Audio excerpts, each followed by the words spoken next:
All right, we've moved into rebuilding the small office network part 3. And without any further delay, I'm going to pick up right where we left off, which was routing protocols. Let's just take a moment to get back up to speed with where we left off. In the previous video, we set up the foundation configuration in all these routers. The names, the passwords, the IP addresses, and the work environment that we were going to be working in for the rest of the series. And now we've got a point to where all of the routers have IP addresses, but they can't really reach anything. Well, I shouldn't say that. They can only reach what they're directly connected to. Since we don't have routing turned on, the routers are able to ping local interfaces because that's all they know about. So what we need to do is enable a routing protocol, or static routes, a bunch of them, or let's just use a routing protocol, RIP in this example, to get these routers to tell each other about what they know. Now we're going to set up RIP and use RIP in our initial configurations, and later on we're going to pull RIP out and put in some other routing protocols and see their advantages. Now you also see I've got the internet IP address up here. This is ours, and this is the ISP that we're going to be routing to get off to the internet. But I want to hold off on doing that until we set up RIP, and I'll show you why once we get there. So let's start off on router 1. To set up RIP, what I'm going to do is first off well, I've got my aliases now, right? So S is for show IP interface brief. Get a view of the interfaces so I know exactly what network commands to type in. Now I'll also type in show IP protocols just to make sure there's no routing protocols running. It's blank, that's good. So we'll get into global configuration mode, and I'll turn on RIP by typing in router RIP. Now that enables RIP. It's like a light switch. I just turned on the RIP routing protocol, but I turned it on in version 1. Now version 1 came out. The engine was developed in the late 60s. I'm not kidding. The 1960s was when the RIP engine was developed that we're running right now. And we don't want to use that. We want to use version 2, which came out in around the 80s, which enhanced a lot of the features. It made it classless, so we could handle different subnet masks. It added authentication, where we could have passwords between our routers, that sort of thing. So I want to turn on version 2 on all the different devices. Now comes the big command, network. We type in network, followed by what network we would like to run RIP on. Well, this command does two major things, and these are the two big ones I want to talk about. When I type in network, I'm going to follow it up with, well, let me type it in as I say it, 192.168.1.0. What that does is tell RIP to advertise this network to all of its neighbors. So when RIP starts forming neighbors, router 1 is going to send out advertisements saying, hello, I know about 192.168.1.0. I know about this whole network. And that's great because that is going to be the network that we're advertising that we are able to reach. Now, for router 2, that's not going to be too much information because it's going to think, oh, well, I'm connected to it, so I already know about that. I do not want to advertise this network, the public network, because I don't want any public routes going into my internal system. We're using private addressing inside of this company. And if we start advertising public routes all throughout the system, it can be a bad system for security. And again, I'll explain more of that as we get deeper into the routing protocols. I only want these routers to know about their private networks. So for router 1, I'm done. Before I go on to router 2, let me mention that was the first thing the network command does, is advertise that network to everybody else. The second thing that it does is choose what interfaces to send advertisements out of. Now again, bad English, but I think you get the point. When I type in network 192.168.1.0, that tells RIP send hello mess or send advertisements, updates out Ethernet 0/0 because it starts with 192.168.1. something. It's not going to send advertisements out this interface because it doesn't start with 192.168.1. something. Now, final thing, remember in RIP, and I know we're using Class C addressing here, so it's not going to be as obvious, but remember in RIP, it is still in its configuration class full. So for example, if I had 10.1.2 network over there to the left, I would advertise it into RIP by typing in network 10.0.0.0 because by default, 10 is a Class A address. So there's my cram session on RIP. So now that it's configured on router 1, I can jump back and do a show IP protocols, the same command I typed right here and return nothing. To find out that RIP is running, sending updates, broadcast once every 30 seconds. The next one is due in 8 seconds. So if we start the countdown, it's going to send another broadcast. Now notice down here, it doesn't see any other routing information sources. That's because no other routers are running RIP. Once we get router 2 running, we should see router 2 as a source of information. We also see the networks it's running on and the Ethernet it's sending the interface that it's sending advertisements out of. Good. So let's save that config, hop over here to router 2. I'm going to go into global config mode. Let's do that show IP interface brief command. Notice I did do space S to execute a show command from global config mode. And I can see that I've got fast Ethernet 00 and serial 0/1/0. That are my valid interfaces. That'll be valuable when I type in router RIP. I'll do version 2, get version 2 running, and network 192.168.1.0. That will allow it to advertise and talk to router 1. And then I'll type in a network 192.168.2.0, which allows it to advertise and communicate out the WAN link. So at this point, I should be able to jump back here and do a show IP protocols on router 2 and see that we're running RIP. We're advertising for 192.168.1 and 2.0 out these interfaces. It hasn't heard from router 1 yet because it waits 30 seconds before it sends the updates. Router 1 is. So I'm sure if we hit the up arrow a few times, give it 30 seconds, we'll actually see that. Let's hop back over to router 1. Do a show IP protocols, and you can see there it is. Router 1 has seen router 2 now as one of its sources. So I should be able to do a show IP route now on router 1 and see one of these networks that have been learned by RIP. Now remember, it only knows about connected interfaces out of the box. So by running RIP, we've now learned about 192.168.2.0.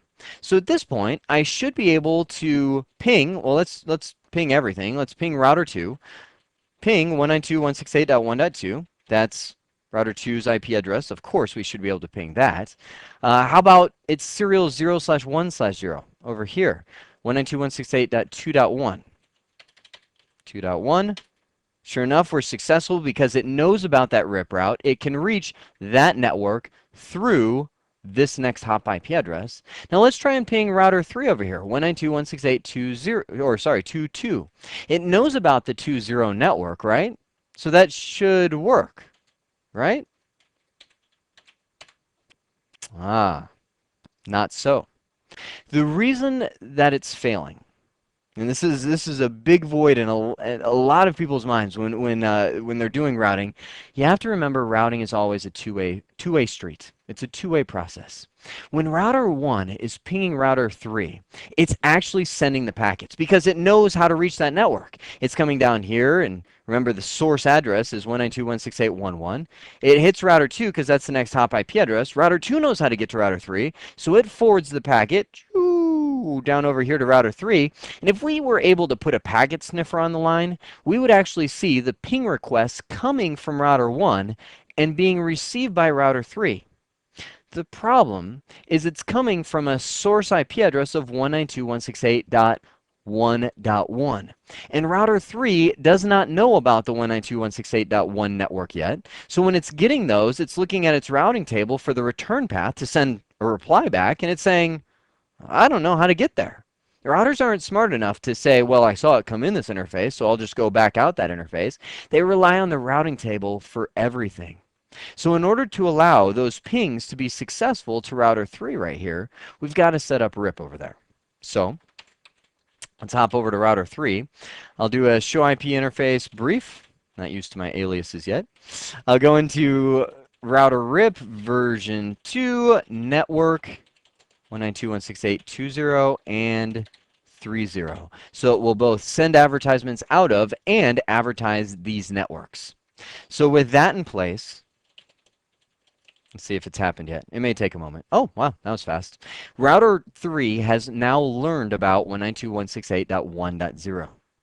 So if I go back to router 1, notice all I did was set up RIP. Go back to router 1 and try that ping command again. Success. We are there. Because router 3 now knows how to get back. We should be able to successfully ping between everything. 3.1, that's the Ethernet interface of router 3. Matter of fact, let's go one step further. Let's do a trace route, 192.168.3.1. Enter. See right there, we went through router 2, and then we were able to reach router 3. Now you can see when you ping, or when you do a trace route, it does 3 separate pings to each hop. For some reason, and it's actually technically described on Cisco's website if you're interested enough, it will always drop the second ping of the final hop using a trace route. I can't remember why that is, but that's the fact. So don't ever worry about losing the second ping on the final hop. That's just a known issue, if you will. So at this point, I'm going to hop around and save my config on all 3 of those routers, just doing the right command. Also remembering that the CCNA approved method is copy run start, but write is much easier.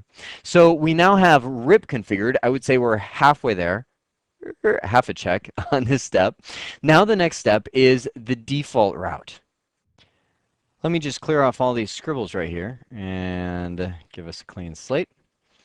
All right. We are going to now move into this Ethernet 0/1 interface up here and get it configured, and then we'll set up a default route to the internet. So, move over to router 1. Show IP interface brief. There's our Ethernet 0/1. It's currently shut down. So let's go into global config mode, interface Ethernet 0/1. And let me just, how about I scrunch this down a little bit? There we go. So we can see what's going on. I'm going to do the IP address 68.110.171.98. Now it's a /27 mask, so that will be, convert that to decimal, 255.255.255.224. Enter. Got that up. Sorry, I'm moving my window around as we go just so I can get my best possible view there. So did I do a no shut? If not, there we go. So we've got the address that is set, subnet mask. I didn't do a no shut. So the interface has now come up. And let's do a ping, 68.110.171.97, which is our ISP. Hit enter, and there we go. We've got the successful ping that is now going through. We're able to reach the internet.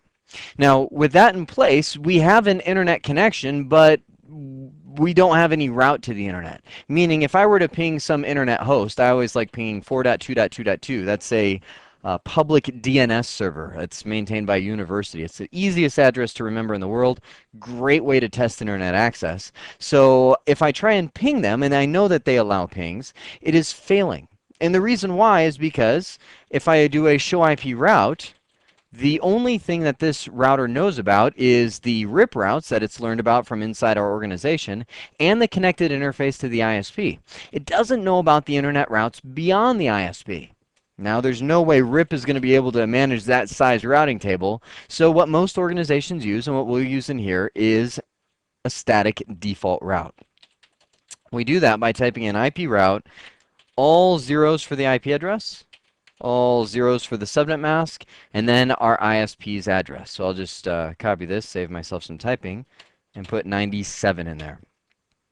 So that says to this router, send everything that you don't know about over to the ISP. And you can see automatically the routing table shows gateway of last resort is 68.110.171.97. We also see the static route tagged with a little star, which means it is the candidate default route.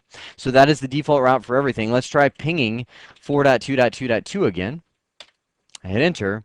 Glorious. We now have successful pings over to the DNS server. We're able to ping the internet. So our internet access is now up. Well, at least it is from router 1. Because remember, all of the other routers in our organization can get to the internet, but they're coming from private addresses. As soon as they reach the ISP, they're going to be blocked because private addresses are not allowed. That's why we have NAT, which is going to allow us to translate all of those addresses before they go. Now, I'm not going to do NAT at this point because that will be something that we do later on via the command line. So with the last piece in place, what I want to do is verify and back up our configuration. I want to use the Cisco Discovery Protocol, just like we did on the switch, to verify our connections.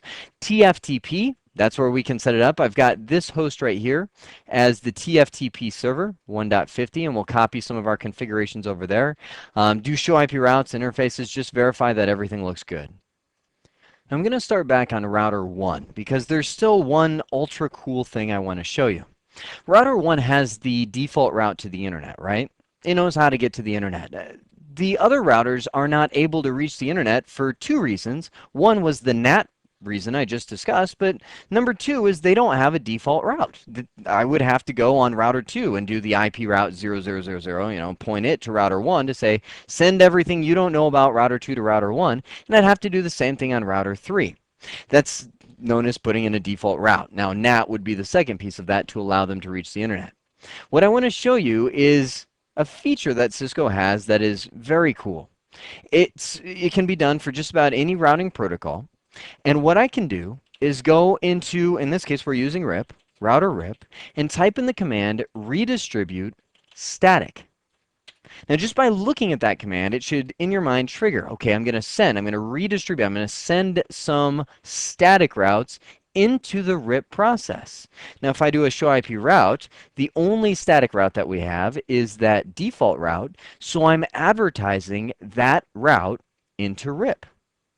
So what it's done is kept me from having to go to all these other routers and give them a default route. Let me show you. I'll hop on over to router 2 and do a show IP route. And look at this, a default route learned via RIP, it's not a static route anymore, that automatically adjusts itself. Send everything to 192.168.1.1, which is router 1 in that picture. If I were to hop over to router 3, show IP route, I can see that this one has a default route as well, sending everything to router 2. So that will save you a lot of work of having to type in static routes or default routes on every router in your organization.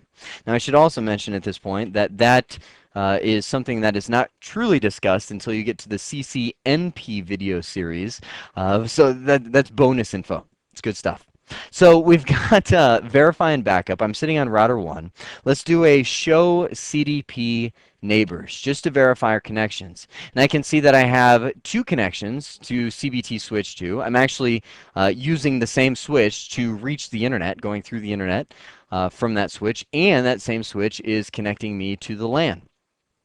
So I'm able to verify my connections there. And I am going to now back up my configuration on router 1. Now, TFTP, this was something that we didn't do in the initial video. I just backed up my configuration through Notepad because TFTP is useful for backing a bunch of configurations up to a centralized server. First things first, TFTP server of choice, this one right here. TFTP D32 by, I think it's Phil Jonin. Just do a Google search for TFTP D32. It's free. You can download it, install it on Windows, and it is a great TFTP server platform. So, just by installing this on Windows, double-clicking the icon, poof, my local 192.168.1.50, this guy right here, has become a TFTP server. So if I jump on over to my router 1, let's make sure that I can ping before I do the copy. 192.168.1.50. We are able to ping it. I can type in copy running config to TFTP. Enter. What is the address of the host? That's 1.50. What do you want to name that file when you copy it over? By default, it's going to name it r1config. I'll actually keep that name, but I'll put r1config.text. And actually, before I do anything, I'm going to change my directory that is the TFTP is pointing to a folder on my desktop called TFTP. Otherwise, it just throws files all over my desktop. So I've got TFTP as my destination folder. That's what I'll name it. Enter. And not much action happened there. I can look at the log, and you can see that it received a file from that host and received the right request for that. Good. So now I'm able to go over to router 2. Always ping the host before you try and TFTP so it doesn't hang there forever if it can't reach it. Good. Copy running config TFTP. I'll actually show you another way you can do it. I could say TFTP : / 192.168.150 / we'll do R2 C, what did I name it up there? Config.text. Enter, and it'll automatically have all these things filled in for me. So that's a matter of preference. If you like doing the URL style or just letting it walk through the wizard, you can do either or. So I hit enter, See if I can pop this up in time. Oh, we saw it flash. These running configs are very small, so you don't see too much copy time. And then finally, let's go over to router 3. Since we have RIP set up, router 3 should be able to reach over here to this LAN and be able to get its config over. So let's do a copy running config. Oh, wait a sec. I almost broke my own rule. Let's first ping the TFTP server, make sure we're able to reach it. Sure enough. Now we'll do a, see, cut and paste is so great. Copy running config to TFTP. We'll name it router 3. Enter, enter, enter. And poof, success. We have now copied that over. Now if let's see if I can find it. All right, I'm going to display my desktop, which is an empty black hole. Where's that TFTP folder? There it is. Right there. TFTP, and bring it up. There is all of the configuration files that I've now copied over. It looks like I copied router 2 config at some point, but config without the I, all 3 of them. If I double click, it opens in Notepad, which is brutal because Notepad does not understand return characters. So everything's all on one line here. Nice. So what I prefer to do if you're using Windows is open with WordPad, where it will format it much better. So that is creating a true backup of all the configurations of our routers. Now, one last thing I'd like to do, and that is back up our iOS. Let me just get my network diagram back in place. There we go. My term, good. I want to back up a copy of the iOS just so that we can review how to do that. I'm sitting on router 1. I'm going to do a show flash because the iOS is stored in flash. This is a 2600 router. I can see the iOS file name right there. So I can type copy flash TFTP. Let the wizard guide me. This is one you definitely want copy and paste for because this is so prone to mistypes. So I just copy that name in there. That's the source. The address of the TFTP server, still 192.168.50. It will keep the same file name as the destination. I hit enter, and now you can see it's copying that iOS version over. If I grab my TFTP server, jump over here, you can see that it is receiving that file from that host. So that is our way that we can back up our iOS, and also how we upgrade our iOS. We could just reverse this command and type copy TFTP flash to copy the iOS from the TFTP server into flash. So this is a great way to review rebuilding that small office network. Let me get back to my objective slide here. I'm hoping that acted as a great dive in with both feet sort of review to lay that network foundation before we get into the new stuff. Everything from here on out will be building on top of this infrastructure. It's going to kind of add the features that we're looking for to enhance and grow this network into, instead of a small office network, move into a medium, large, even you could say enterprise class. Some of the enterprise style features will be talked about as we go throughout this series. So in these last 2 videos, we walked through a review of key router concepts, things like routing protocols, static routes, assigning IP addresses, base configurations, and we did a review of the key configurations. That's all we did, was walk through a complete setup of a small office network. I hope this has been informative for you, and I'd like to thank you for viewing.